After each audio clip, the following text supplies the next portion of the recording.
తెలంగాణ ప్రజలందరూ కూడా గమనించాలని చెప్పి నేను ఈ సందర్భంగా నేను కోరుతా ఉన్నా. పాలమూరు జిల్లాకు తీవ్ర అన్యాయం చేయడమే కాదు, వలస జిల్లాలో ఉద్యోగాలు ఇచ్చినటువంటి అబద్ధాల కూతలు ఎన్నో కురిసిరు. మీరు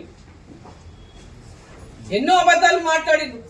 ఇలా పాలమూరు గురించి మాట్లాడేటటువంటి అర్హత కూడా కేసీఆర్ గారికి లేదని చెప్పి నేను అంటా ఉన్నా. ఈ సందర్భంగా మీకు మాట్లాడేటట్టు అర్హతనే లేదు. మీరు పాలమూరు 10 ఏళ్ళు ఏం చేయలేదు. పాలమూరుకు తీవ్ర అన్యాయం చేసిండు. అన్నిట్లో కూడా నిధులు ఇవ్వలేదు.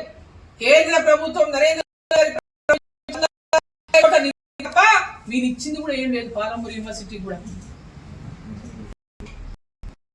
ఈరోజు ప్రతి విద్యలో కానీ వైద్యంలో కానీ ఘనంగా చెప్తారు, మేము మెడికల్ కాలేజీలు ఇచ్చినాం, మెడికల్ కాలేజీలో ఏముంది అక్కడ?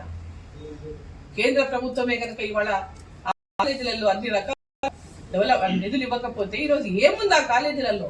సరైనటువంటి ప్రొఫెసర్లు లేరు, వసతులు లేవు.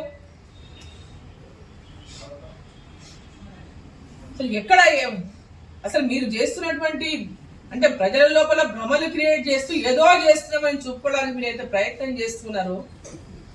తెలంగాణ ప్రజలు ఇంకా అమాయకులు కాదు, అందరినీ గమనిస్తున్నారు. ఎవరేం మాట్లాడతారో గమనిస్తున్నారు, ఎవరేం చేసిండ్రో గమనిస్తున్నారు, ఎవరేం చేస్తారో కూడా వాళ్ళకి ప్రజలకంటే కూడా ఒక అవగాహన ఉందని చెప్పి సందర్భంగా నేను తెలియజేస్తా ఉన్నాను. కాబట్టి మేము మౌనంగా ఉన్నామని వారికి అనుకుంటున్నారేమో. మేము మౌనంగా ఏనాడు లేము. ఎవ్రీడే మేము ప్రశ్నిస్తూనే ఉన్నాం ఈ రాష్ట్ర ముఖ్యమంత్రిని, కాంగ్రెస్ ప్రభుత్వాన్ని. డే టు డే ఎప్పటికప్పుడు ఈ ప్రాజెక్టు మీదనే మా ఖచ్చితంగా పోరాటం జరుగుతూనే ఉంది. దాన్ని పూర్తి చేసాం. పాలమూరు రంగారెడ్డి మొట్టమొదట DPR ఏదైతే ఉండిందో దానిని అమలు చేయాలనేటువంటి డిమాండ్ నేను ఎన్నికైన నాటి నుంచి ఈనాటి వరకు కూడా అదే నడుస్తాను.